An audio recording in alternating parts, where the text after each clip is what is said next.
There is no doubt that one of the most popular shows we have here on Pod TV is the Wall Street Hacker. It has definitely got a lot of rankings and a lot of views, and a lot of people are watching it regularly because they know that the Wall Street Hacker will give them some interesting stories that you won't get elsewhere, and the dividend pick of the week. So definitely you can catch this show on Roku, PodTV.tv, as well as on Amazon Fire and a number of other places. But it is my distinct pleasure to introduce a friend of mine, a gentleman that has got all kinds of credentials. He's got a BA in economics from UCLA, a law degree from the University of Miami Law School, and an MBA in finance from New York University. And he's worked on Wall Street and in finance for 17 years. So he's definitely been doing a lot of great and amazing things. So I'm going to turn it over to the hacker himself, none other than Peter Bennett. So it's always great to have you here. Always great to have this amazing show that you do. So I'm going to turn it over to you. And I know I'll be back when we have that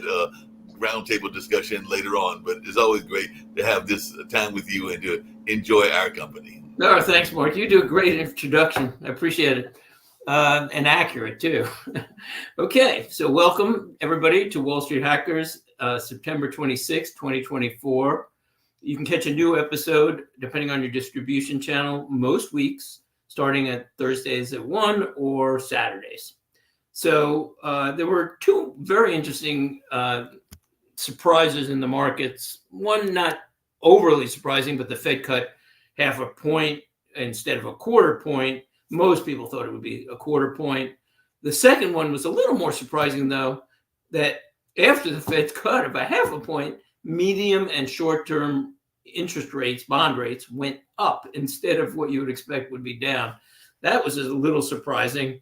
But the theory that I heard some people saying was that they look more at the economy and labor than the Fed in terms of the bond market. So they're looking at different things, which is what Wall Street Hackers tends to look at too, because the Fed hasn't been very accurate over the last years. And we were saying that for years, that, the market was wrong about what the Fed was going to do. The Fed was misleading the market because they didn't quite have the right plans in terms of cutting late, not raising rates early enough. And then now the market is convinced that there's going to be multiple rate cuts and inflation is totally under control. But we're concerned that they are incorrect, and nobody can say for sure, obviously. But that's there are a lot of issues there that we're concerned with. One, we talked about last week, statistics that were coming out, including the core PPI actually jumped by 3.9% annualized in August, which was the wrong direction. Services was at 4.6% annualized. That's not low inflation.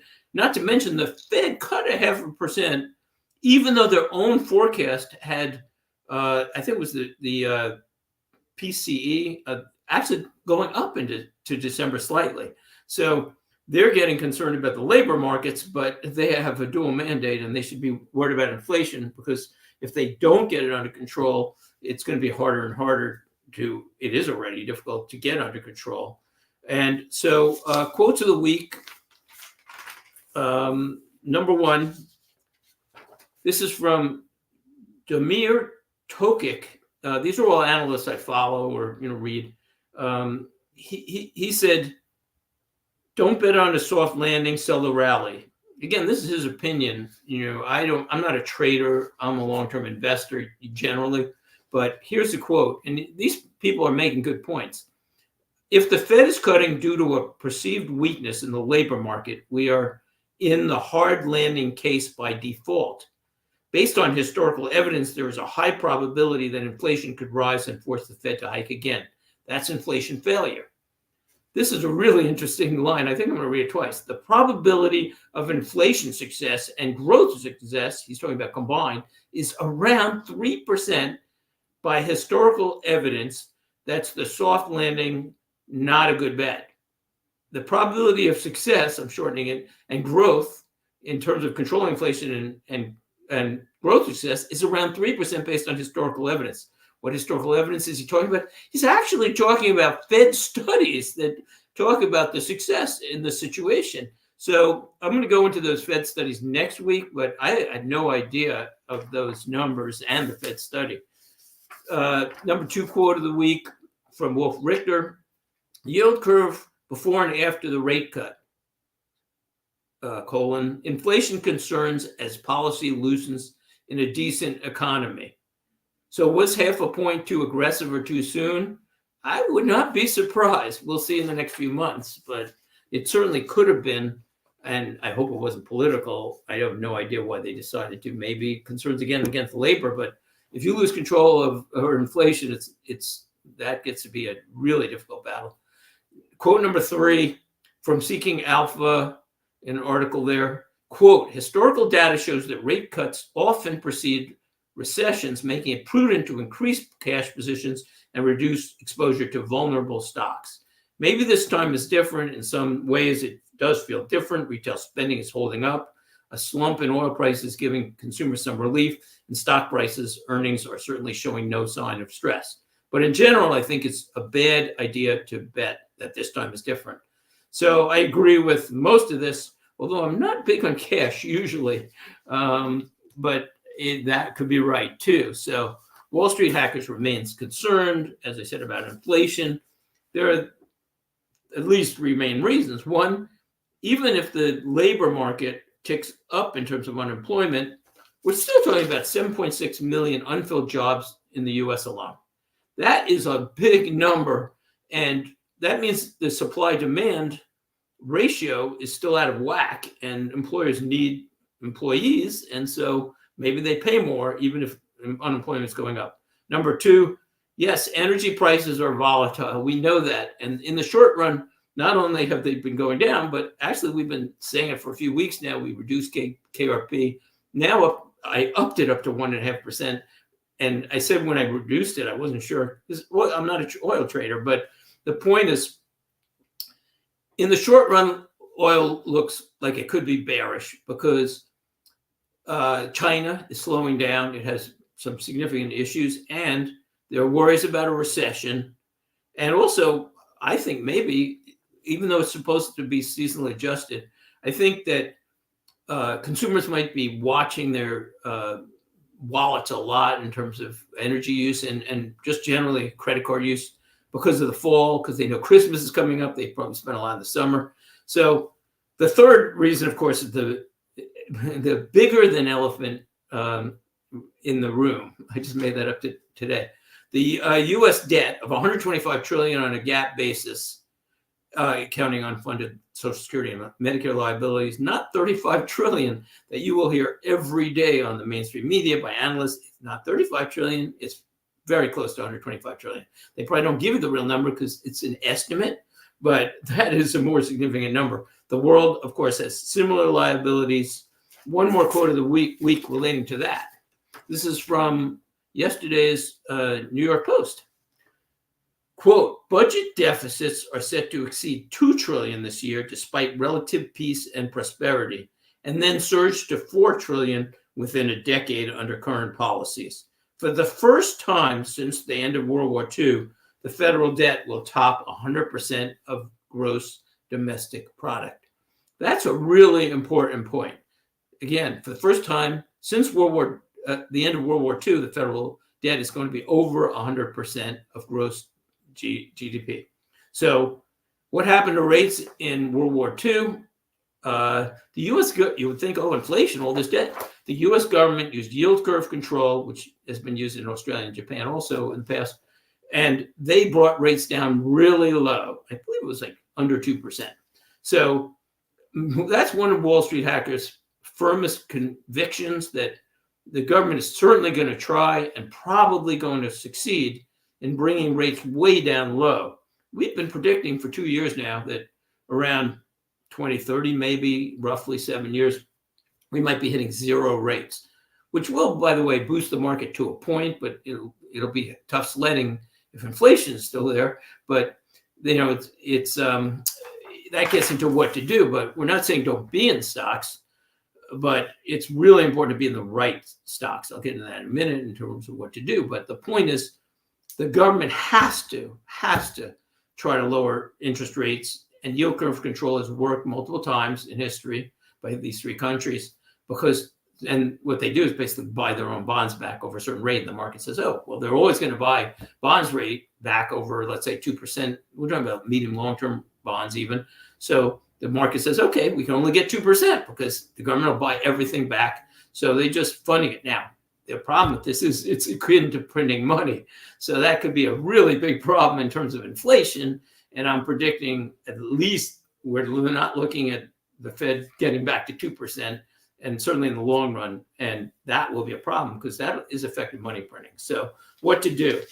Again, we're not saying don't be in investments. Of course, we like investing.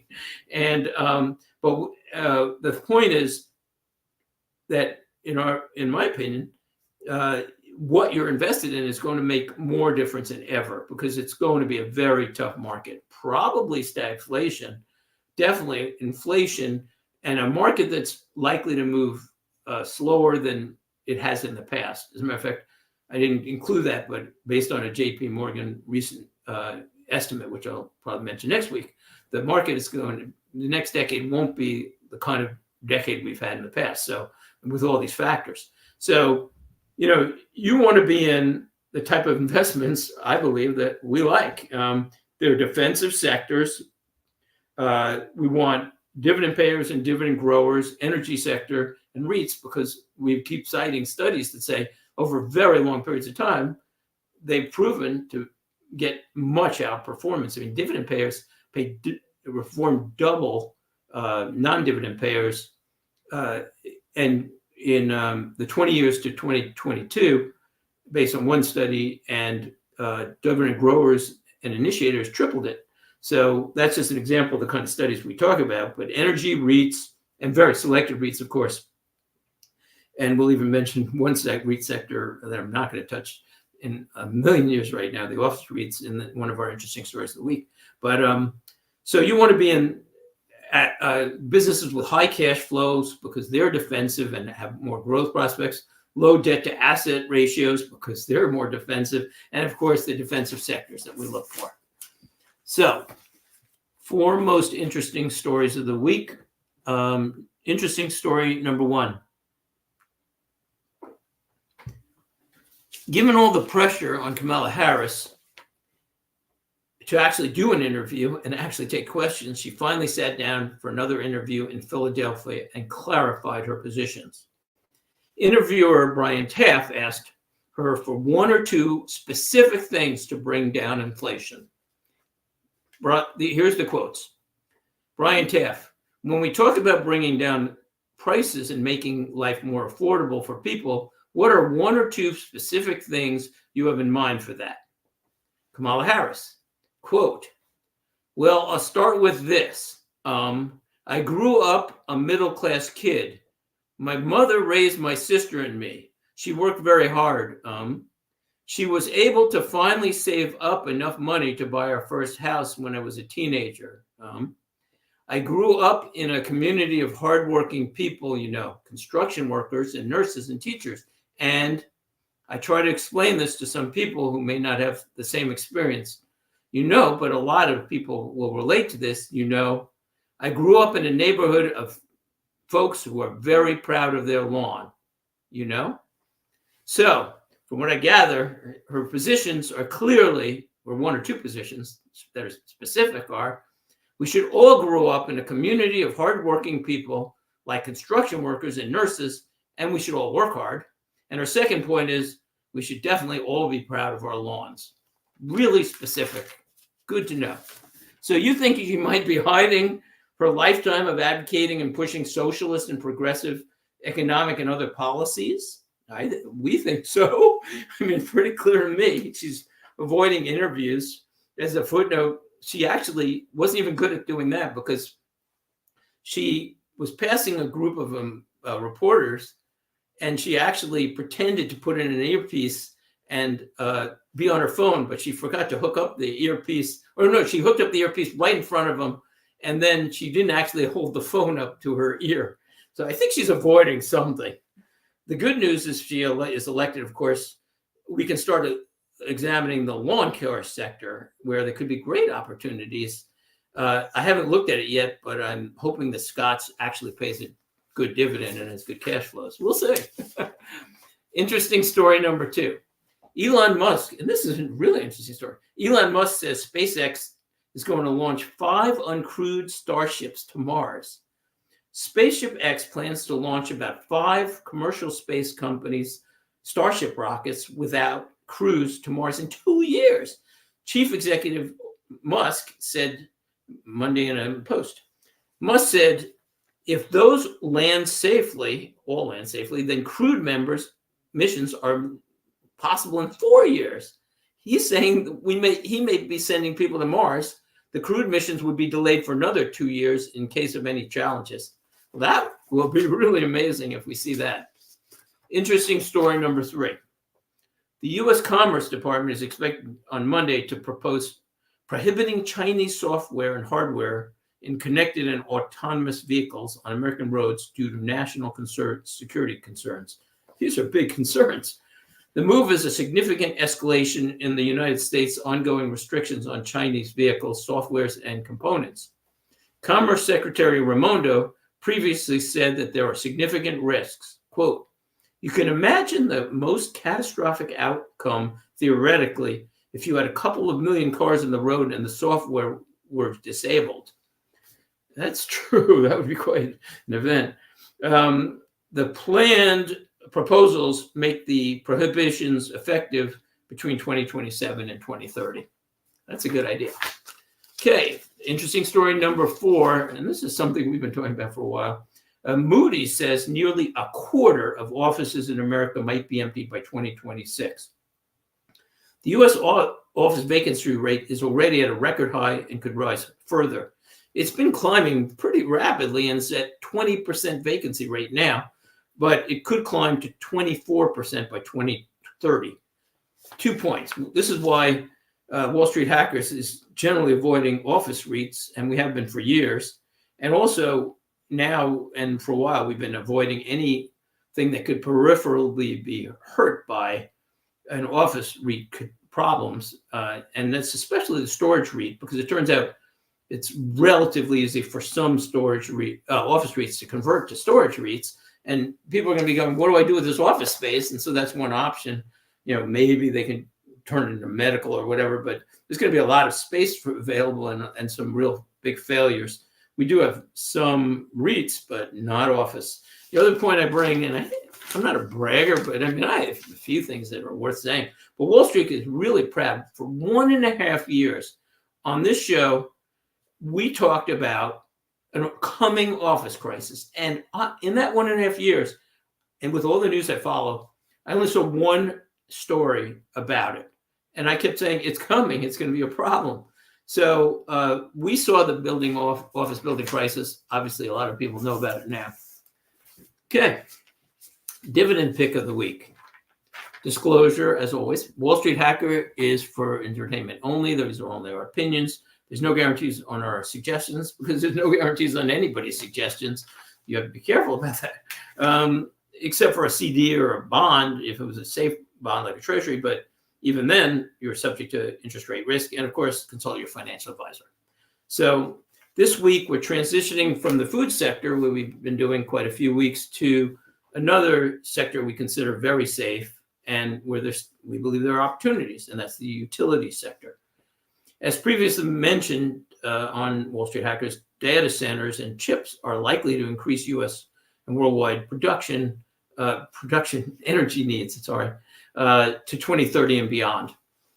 And we found a study very recently by a Harvard engineer, I guess it was, or a professor, and he said the creation of a chip alone has the energy use of the entire life of the energy of the chip. In other words, the chip creation uses as much as the chip's average 10-year life expectancy. So there's a lot of energy being used both in creation and in the use of the chips, not to mention Bitcoin, which is another whole subject, but which uses a lot of power. So our selection this week, ACLLF, that's ACLLF, ATCO Limited Inc., LTD Inc. It's a Canadian energy company with some diversified operations, but a lot of that is utilities. a lot of it utilities in Canada.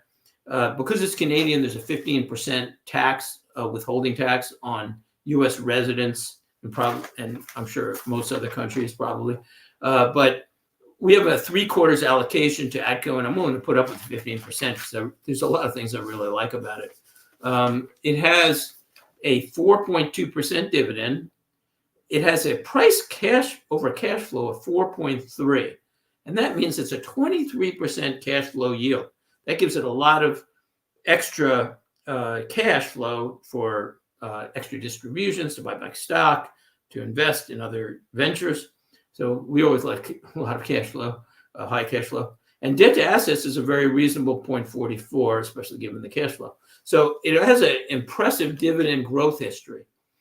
And this is in Canadian cents. So it's 2004, it paid 35 cents Canadian. 2014, 86 cents, so more than doubled in 10 years. And then it's on track this year to pay $1.95 Canadian. So basically more than a double again in 10 years. So we like 3/4 allocation to what we consider an almost perfect dividend stock. Now, why under 1%? It's so perfect. Well, there's just one concern, and maybe it's too much risk aversion on my part. Everybody can decide how much they want, but there is an issue in Canada with wildfires, especially Western Canada, where they have a lot of utilities. And I even spent a little time trying to dig into if they're really protected by insurance. They probably have insurance in place, in which case this is really safe. But because of that issue, these huge wildfires that occur in Canada, as a matter of fact, the Northeast has felt the smoke from those in some summers.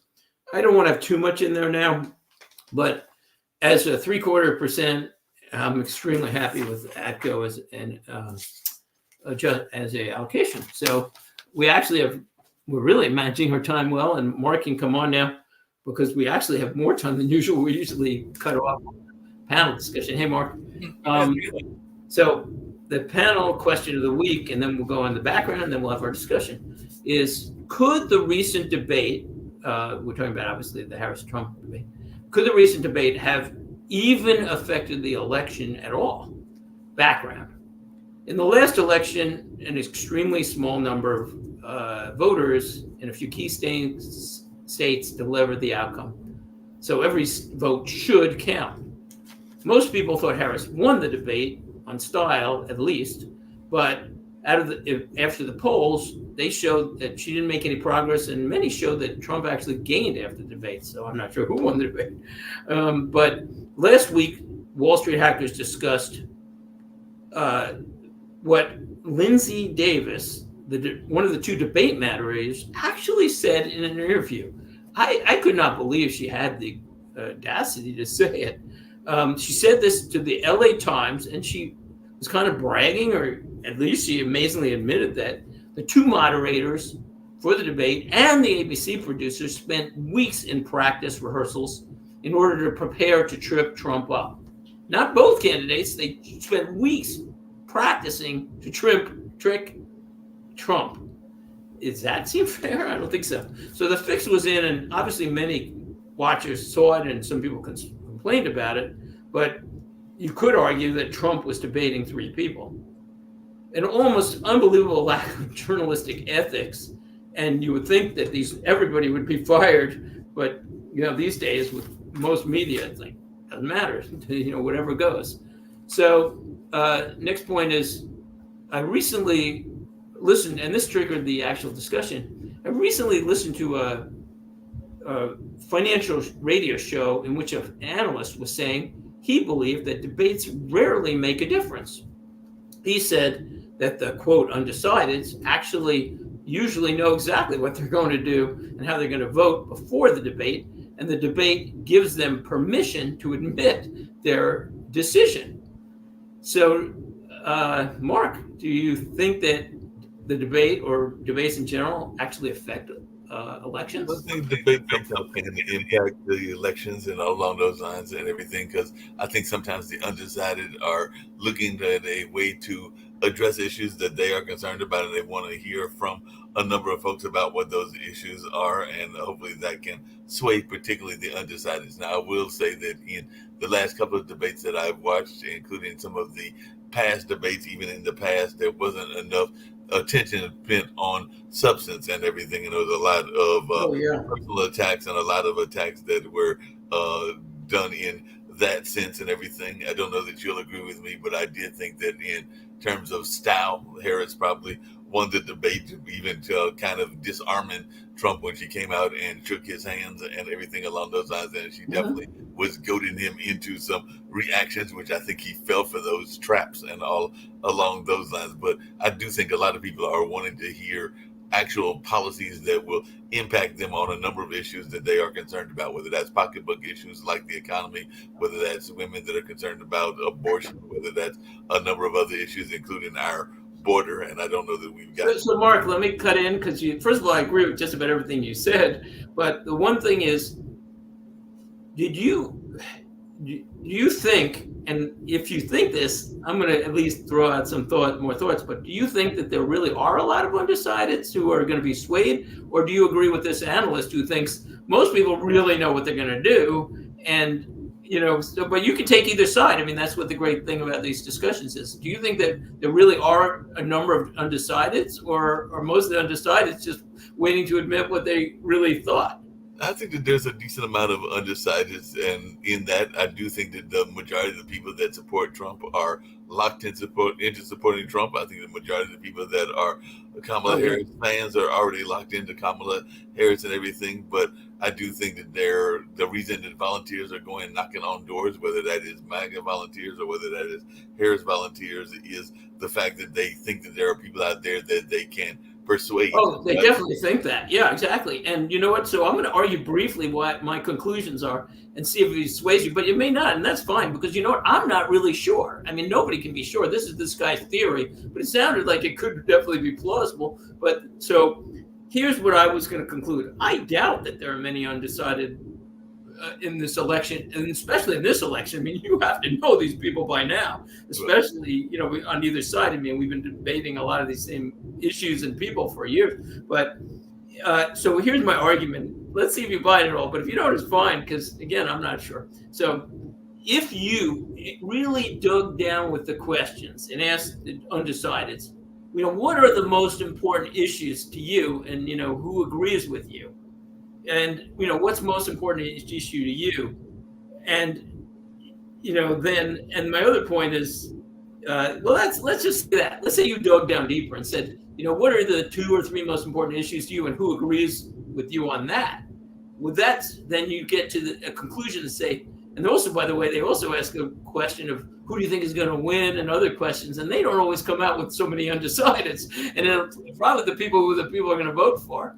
But I'm not sure. I mean, I'm sure there's somebody's undecided out there, but so did I convince you at all, or you really think there's a substantial number of undecideds? No, I still think there's a decent amount of undecideds and everything. So I don't know if you convinced me, but I think there's a decent amount of folks that are still sitting on the fence. I think there's a decent amount of people that are literally trying to decide if they're going to vote and everything. Because even on this network, I've heard some of our fellow panelists try to urge people to get out and vote no matter whose side they are. And in some cases, they have people that they are in favor of, but they even tell them to do their own research and make their own decisions. And I kind of agree with those fellow hosts that are doing that and everything. All right, so we're running out of time, but you know what, Mark? 2 points you might have convinced me too. I mean, I can see both sides. I think a lot of undecideds really have decided, but the other side is, you might have like 5 issues or 3 issues in a split. You might agree with one on one issue, one on the other. Very few people agree on every issue. Right. So it gets tricky. I have to say that. Anyway, we are out of time, but we actually had a longer panel discussion than usual. Thanks for watching Wall Street Hackers. We will be on next week. As Kim always says, get healthy, get wealthy. See you soon. Bye, Mark. See you.